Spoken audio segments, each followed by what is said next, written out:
did not have tonight going like this in the cards, but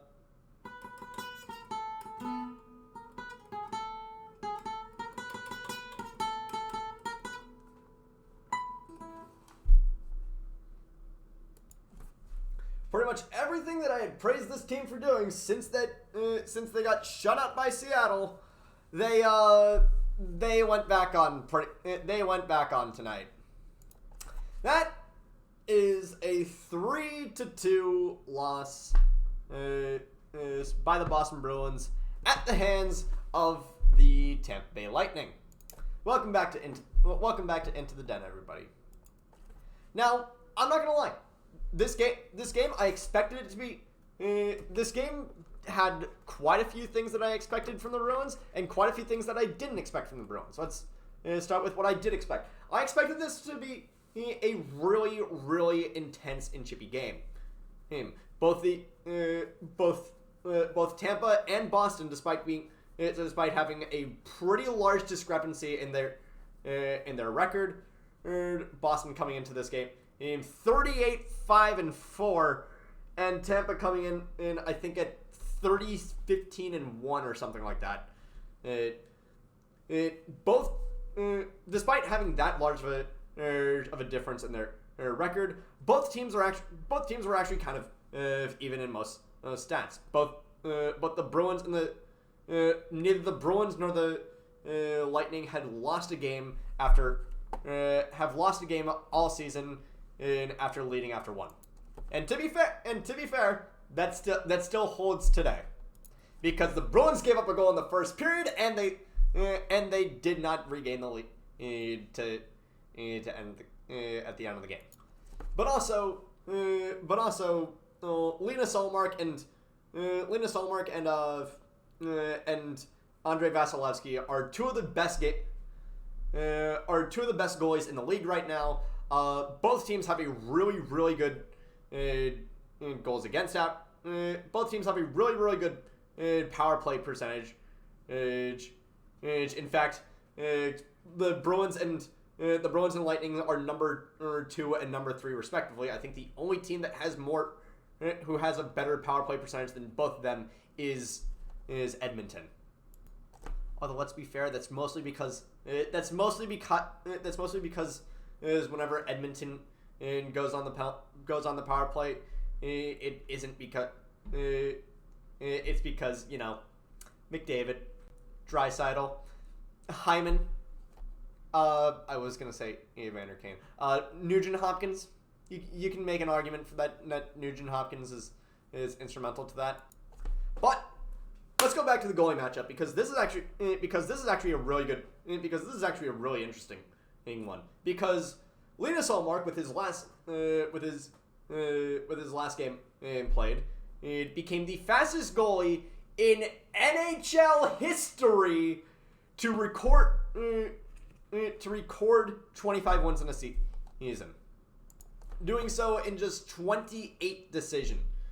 He came into this game at 25-2-1, and Andrei Vasilevsky became the second fastest goalie in NHL history to record 250 wins. The only goalie to in NHL history record 250 wins before faster than Andrei Vasilevsky was Ken Dryden. And Ken Dryden ended up winning 258 games. But Vasilevsky, in his 400th game in between the pipes, ends up getting win number 251 tonight.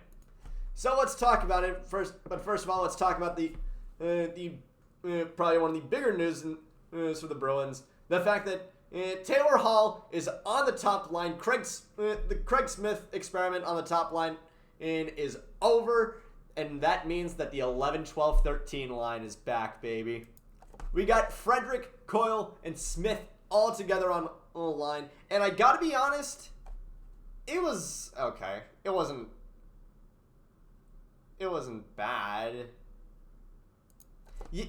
It's at this point where I kind of realized, yeah, Craig Smith is completely superfluous on the Bruins lineup. But he did not make any of the biggest mistakes tonight, and we will talk about that. Anyway, first period, puck drops. It really feels like an even one to start the game. Like I said, this game was really even between the two teams. Seemed like neither one of them could like fully pull away. But it was not just the Bruins and the Lightning on the ice tonight. And look, I hate making excuses. I hate making excuses that the refs cost us this one. But holy cow, the reffing in this game was quite possibly the worst it has been all season. Before the first goal is even scored, the refs missed a blatant high-sticking call that hit forward. I forget who it was. I think it was Corey Perry because, although I might just be saying it's Corey Perry because the usual suspect is usually Corey Perry. Actually, we are talking about the Lightning. It could be Pat Maroon. Speaking of which, Jack Edwards before the game, actually went into Tampa's locker room to formally apologize to Pat Maroon. And honestly, I know that a lot of people might say it's too little, too late, and I would still prefer Jack to actually make a donation to Tampa Bay Thrives as well. By the way, I have decided that link is still in the description is still going to be in the description, and it is going to remain there for the rest of the season. Mostly because I want to help out kids with mental that are facing mental health issues, but also because I'm kind of lazy. But in any case, is the refs completely miss a high sticking that should have gone against Tampa, and so forward just decides, you know what, I'm gonna throw somebody into you. But you know who does go for high sticking? Brad Marchand. Brad Marchand ends up going for high sticking, and we have the best penalty kill in the league versus the third best power play in the league, and this is where the not so fun begins. Brandon Carlo, we need to have a talk. I have spoken your praises. I have said that you have been emerging as a primo defenseman on this roster as of late. And I'm going to be charitable for this one goal, because I know for a fact that this goal was partially on you. It was not completely on you, but you definitely had some part in it. Because as Brayden Point is handling the puck right beside the crease, is you and Derek Forbort swoop in to try and defend, to try and cut off anything to him. Who does that leave in the low slot? Brandon Hagel. And so Point being surrounded on all sides except for right in front of him, passes it to Nikita Kucherov, who, by the way, is having a fantastic season. I am never going to take anything away from him, because at least not this season, because for once he's actually producing. And I don't mean that as all Nikita Kucherov is just real kind of sucks. No, Nikita Kucherov is a fantastic player.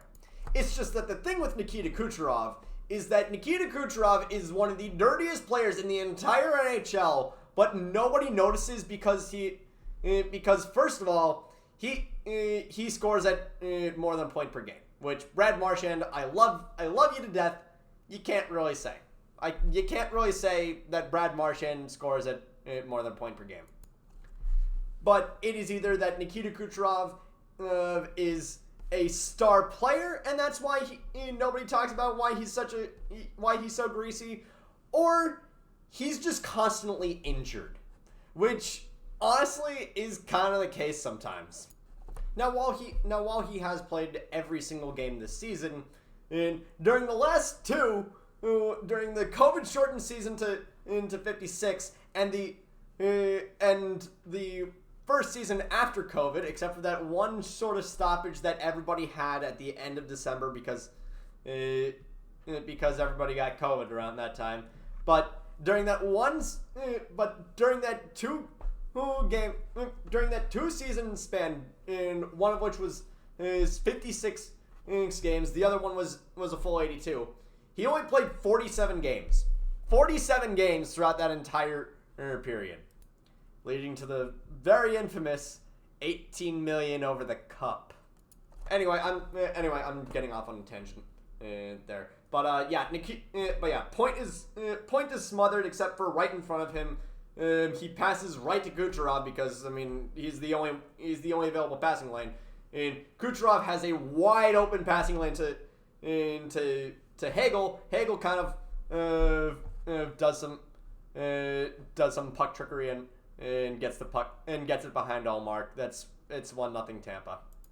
Afterwards, we get a fantastic fight. We get Corey Perry versus Connor Clifton. Connor Clifton is 4 inches shorter and 20 pounds lighter than Corey Perry, and still rocks this man to the ground. And honestly, like any fight, this energizes the Bruins. And afterwards, they get some of the opportunities that they really want, including one. Oh my God! We all know which one I'm talking about. The one where Andrei Vasilevsky makes the save, but the puck trickles past him. Charlie Coyle is right there to get his stick in, but he gets impeded by, I think it was Victor Hedman. I wouldn't be surprised if it was Victor Hedman. I wouldn't be surprised if it's Mikhail Sergachev. People gotta not sleep on Mikhail Sergachev. Sergachev is honestly one of the him being a third pair defenseman just shows how insane in Tampa is at defensive depth. Anyway, that's pretty much the tone for the rest of the period, and honestly the rest of the game. I kind of let's all face it. As soon as that puck didn't go in, we sort of all collectively shook our heads and said, yeah, this is gonna be a long night.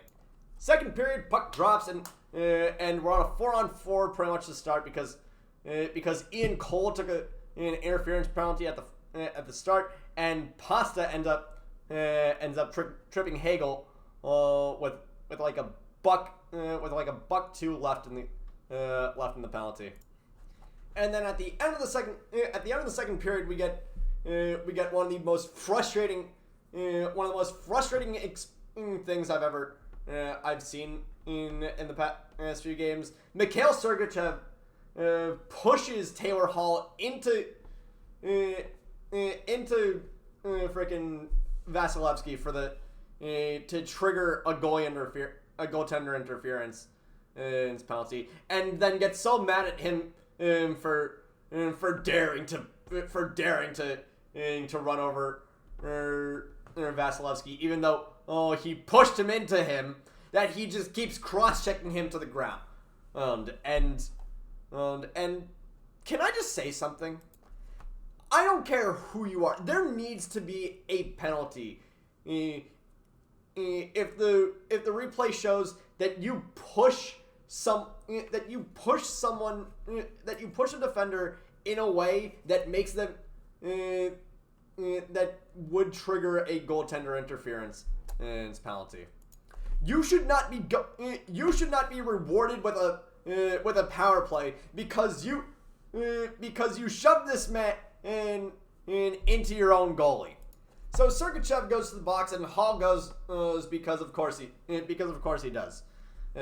And about halfway through the 4-on-4, Marchand ends up shooting through heavy traffic from Pasta's office to tie the game at 1. Third period, puck drops, and really early on we get one of the scariest things that we've seen from the Charlie McAvoy gets tripped up. I forget who he's skating alongside. That's not anybody's fault. That is both of them are going to the ice both of them are hitting the ice. It's not really anybody's fault that this happens, but McAvoy just slams into the boards at full speed and is laboring so heavily getting off the ice after just being down for a good minute. This happens like 3 minutes into the period, and we're all like, "Oh, this is not good. This is just not good." But there's no time to be sad about that, because it's time to be angry about more ref shenanigans. You know, in your eyes, there are these things called rods and cones. I've been told what they do several times, but I can never really understand what they do. I think it's something about like your depth perception, or like your sharpness of your vision, your sensitivity of light, something like that. I'm not an eye doctor. I'm not going to school for medicine. I'm going to school for communications. But I really feel, cones and rods have been portrayed as like rods are black and white, and cones are like red, green, and blue. I honestly think that refs only have rods in their eyes. I don't think they have any cones. Maybe that's just the color of their jersey, though. I don't know. But either way, Stripes, what the fuck are you doing? Usually on a face-off, to my understanding, you're not allowed to interact with anybody else's stick until the puck hits the ice. Before the ref even drops the puck, Steven Stamkos is pushing David Krejci's stick out of the way. That should get him thrown out of the freaking circle. But no, instead play goes on as normal. Stamkos clears it to Kucherov, who blasted like 1 second after the face-off to put the Lightning up 2-1 on a goal that shouldn't have happened. And and I can say that doesn't matter because we end up getting one back on a beautiful stick handling from Pastrnak. Dude just put the entire Tampa defense on a fork and just twirled them around but no, because we also have another thing involving the refs. About 2/3 of the way through the period, Ross Colton ends up just completely running over Linus Ullmark on a drive, and what is it? Freaking Derek Forward obviously is kind of not happy about that, so he gives him the business, and Pat Maroon decides, you know what, I'm gonna go in as well. And during this, freaking Ross Colton also smacks Ullmark in the back of the neck with the stick. What's the penalty breakdown? 2 minutes for Colton for goaltender interference. 2 minutes. 2 minutes for Pat Maroon for roughing, and 2 minutes for Forbort for roughing. I'm sorry, no, that is a double minor on Colton. I know that you could possibly give something to Forbort and Maroon for this, but at the same time, during that, freaking Ross Colton commits 2 penalties, and you only penalize him for 1, and obviously Tampa ends up killing it. But as soon as this power play for the Bruins starts, McAvoy is back on the ice, and the entire greater Boston area just collectively exhales. Anyway, we go into the Ford F-150 Final 5. I'm still trying to get used to the screen mirroring because of OBS. So we go into the Ford F-150 50 final 5, and Mr. Carlo, I emphasize once again, we need to talk. Now, I understand not everybody on the Bruins had a very good defensive game tonight. In fact, I'd argue that most of the Bruins had a bad defensive game tonight. But holy crap, my guy, what is that? Now, yes, did the entire checkmate line have a bad defensive game tonight? Yes. Did the second pairing get eaten for lunch? Yes. But you were without a doubt our worst defenseman tonight, and it does not show anywhere better than the final goal. Can someone please explain to me what Linus Ullmark is supposed to do in this situation? His own defenseman is skating right into him. Sure, he's backing up, but still, his own defenseman is going right towards him. Ullmark obviously spills out, and Victor Hedman just takes advantage of the fact that Ullmark isn't even up, let alone has his stick, let alone the fact that he doesn't have his stick, and the Lightning put the game away with just over 5 minutes left of the game. Well, it's a good thing you're not going far on for your next one. Sure, it's like a 3.5 hour long drive from Emily Arena to Florida Live Arena, but I mean, at least it's not terrible. During that bus ride, you can watch the game over again and think about everything wrong that you did.